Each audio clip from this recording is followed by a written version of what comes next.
Hi, I'm Frida, a Class C RV. This 55,600 plus acre lake in Missouri offers 958 miles of coastline and has created a diverse wildlife area rich in the history of Osage Indians, explorers, fur trappers, traders, and settlers. See if you can guess which lake it is. We headed southwest to our campground at Long Shoal on Truman Lake. Some say it's like the Lake of the Ozarks, but without all the people. We took our little car along to make exploring the area easier. The area around Truman Lake became the towns of Warsaw, Fairfield, and Clinton. After the Osage people were forced to abandon their lands in 1808, the area was then settled around 1820, primarily by Kentucky and Tennessee farmers of English, Irish, and German descents. The Flood Control Act of 1954 authorized the construction of K. Singer Bluff Dam and Reservoir on the Osage River.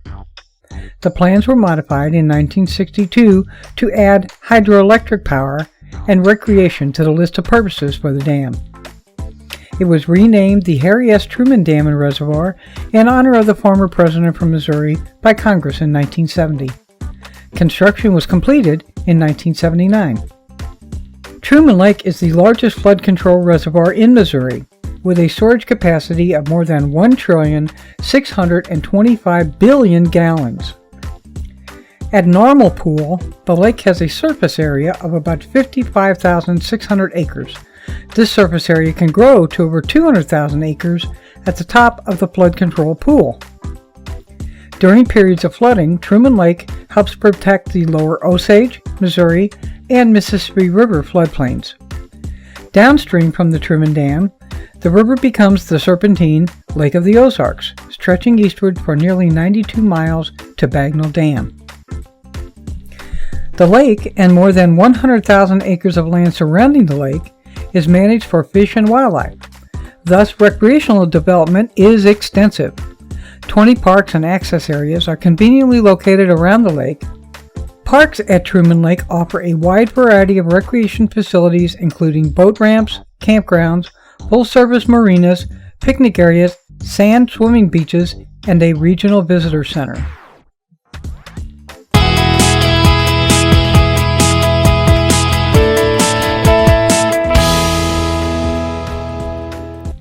We arrived at Long Shoal Campground on Sunday a little early, but our site was unoccupied, so we were allowed to set up. We were at site number 67 on the lake. More on the campground later. The next morning, Patty walked down to explore the lake close up. It's a lovely lake with an abundance of waterfowl, including white pelicans on their migration route, Canada geese, bald eagles, and other birds. Wildflowers were in abundance, even though it was close to the end of summer. Later, we took a drive, hoping to see the well-regarded visitor center, which overlooks the dam and is said to have great exhibits, but alas, it was closed due to COVID. That alone gives us reason to come back. Next, we drove into the town of Warsaw. Unfortunately, for those of us who prefer weekday camping to avoid the crowds, not much was open, but we did walk around the town anyway. Most restaurants here do not open until Wednesday. We would come back for a longer visit to explore the area. We checked out the Long Shoal Marina, visible from our camping spot. They have a small restaurant, a little store, and offer a full-service marina.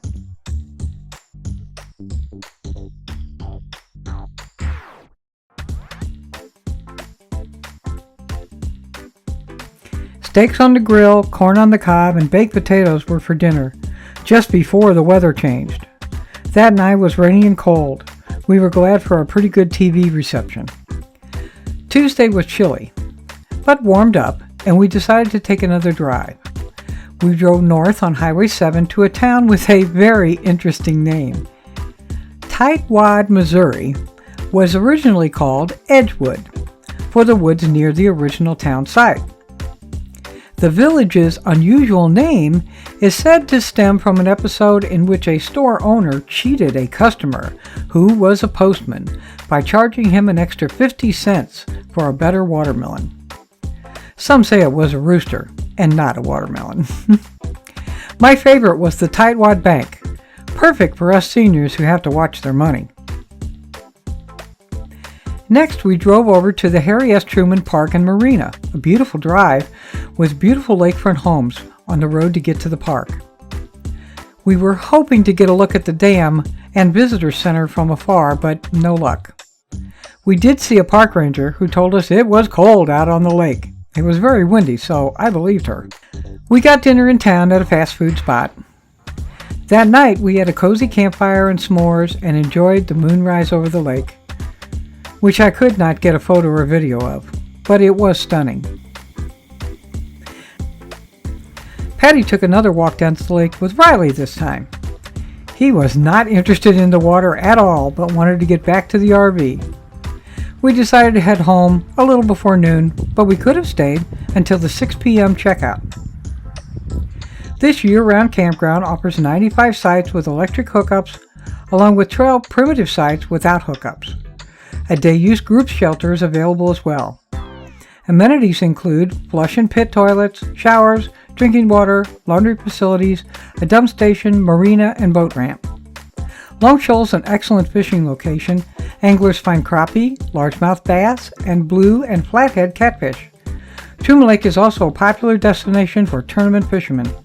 We give this campground 3.5 thumbs up. Pet peeve: pick up your dog dirt. Seriously, it was everywhere. And now for some peaceful footage to close out. Thanks for watching, and hope you follow our further adventures.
Thanks for watching. Click the red button to subscribe. Click the thumbs up below to like. Click the bell to be notified of our next video. And share, share, share.